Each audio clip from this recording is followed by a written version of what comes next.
started thinking about this trip as my senior project idea because the first thing that popped into my mind was travel. But I was like, of course, well, I'm not going to be able to do that for senior project because when do I have time to travel? So I looked into doing something that was more than just traveling. I wanted to do something that was more impactful, and I found Projects Abroad, which is an organization that sends people, volunteers abroad across the entire country.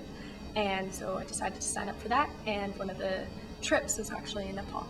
For the first week, we traveled and refurbished schools. And so the Clark Primary School is a school for kids like in elementary school about, and we painted multiple rooms in the school, and we kind of painted murals that were educational so that the kids can use them in their everyday class. At the end of the 2 weeks, we went back and did a dental clinic. So we brought toothbrushes, toothpaste that we gave out to all of the kids. The second week, we visited different children's homes. We visited NRH, which was a center for, it's like a nutritional rehabilitation home.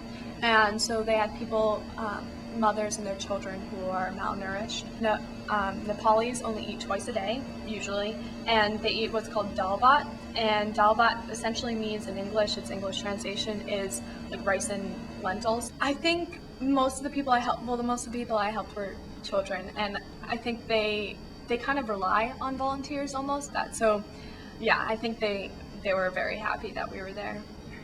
I think mostly the most impactful part of the trip was being able to see the children and play with the children and see that, like, even in the situation where most of them don't have parents, they can be so happy and full of life and appreciative of everything that they have. I know that the Projects Abroad staff is all safe and accounted for, the people who are stationed in Nepal, as well as the kids who I visited. And I know that many of the temples I visited are completely destroyed now. The fact that many of them are probably just covered in like rubble and destruction is very sad. It's going to be hard for Nepal to come back from the earthquake like this. There's poverty almost everywhere, and it's crucial that we look and try and find those places.